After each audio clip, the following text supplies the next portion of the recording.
நேற்றைய தினம் நீக்க முடியுமா என்ற கேள்வியை எழுப்பியதே நான் தான். முதலில் நமது தொலைக்காட்சியிலிருந்து பேசினேன். அப்பொழுது அதை கேட்டேன்.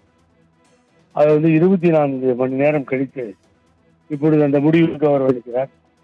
ஆகவே ஒரு தயக்கத்திலே இருந்த அவர் ஒரு முடிவை எடுத்திருக்கிறார். அவரை நீக்கி இருக்கிறார். இதன் மூலம் என்ன ஆகும் என்று கேட்டால், மூத்த தலைவர்களை எல்லாம் நீக்குவது வழக்கமாகிவிட்டது என்கின்ற ஒரு பெரிய கெட்ட பெயர்.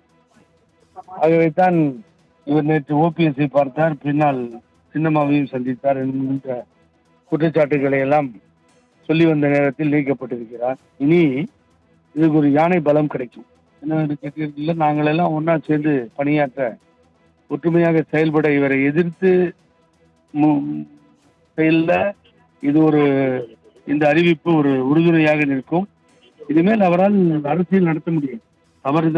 தவறான செயல்களை தொடர்ந்து செய்து கொண்டே இருக்கிறார் என்பதைத்தான் இந்த நேரத்தில் நாம் பார்க்க வேண்டும். ஒரு மூத்த தலைவர் ஓபிஎஸ் போல, அம்மாவால் முதலமைச்சராக்கப்பட்டவர் ஓபிஎஸ் நீக்கிறார். அம்மாவிற்கு 11 ஆண்டு காலம் நான் வழக்குகளில் ஓடாடி பிணை கொடுத்தேன், நீக்கினார். வேறு கட்சியை பற்றி பேசியதற்காக, இவர்களை பேசியவர்களை நான் எதிர்த்து பேசியதற்காக எடுக்கப்பட்ட முடிவு. ஆகவே அப்படிப்பட்ட ஒரு சூழ்நிலையில் இப்பொழுது இவரை எடுத்திருக்கிறார். ஆகவே இது யாரும் ஏற்றுக்கொள்ள மாட்டார்கள், தொண்டர்களோ மற்றவர்களோ.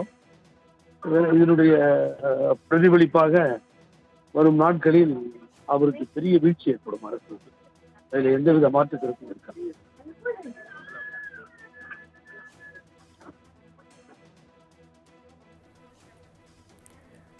செங்கோட்டையன் நீக்கம் அதிமுகவில் ஏதேனும் தாக்கத்தை ஏற்படுத்துமா? நிச்சயமாக ஏற்படுத்தும். ஏனென்று கேட்டால் தொண்டர்கள், மற்றவர்கள், பொதுமக்கள் யாரும் இதை ஏற்றுக்கொள்ள மாட்டார்கள். ஒரு தலைவரை நீக்குவது என்பது, இன்னொருவரை பார்த்தார் என்பதற்காக நீக்குவது என்பது இவரது தொழிலாகிவிட்டது. ஆகவே நான் சொன்ன காரணங்கள், என்னை போன்றவர்களை, அவரை போன்றவரை, ஓபிஎஸ் அண்ணனை இப்படியெல்லாம் நீக்கிக் கொண்டே போவது என்பது கட்சிக்கு எப்படி பலம் சேர்க்க முடியும்? ஆகவே ஏற்கனவே அதிமுக இருக்கிறதா இல்லையா என்கின்ற ஒரு கேள்வி எழுந்திருக்கிறது. மிகவும் மோசமான ஒரு முடிவாகத்தான் இதை பார்க்க வேண்டும். அதிமுக தொண்டர்கள் எல்லாம் ஏற்றுக்கொள்ள மாட்டார்கள், யாரும் ஏற்றுக்கொள்ள மாட்டார்கள். அவருக்கு அரசியலில் எதிர்கட்சி இருந்தாலும் ஏற்றுக்கொள்ள மாட்டார்கள். அப்படிப்பட்ட ஒரு சூழ்நிலை இது. ஆகவே அவர் தலையில அவரே மண்ணை அள்ளி போட்டுக் கொள்கிறார், யானையை போல. இதை செய்து ஒரு யானை பலத்தை எதிர்கட்சிக்கு கொடுத்து விட்டார்.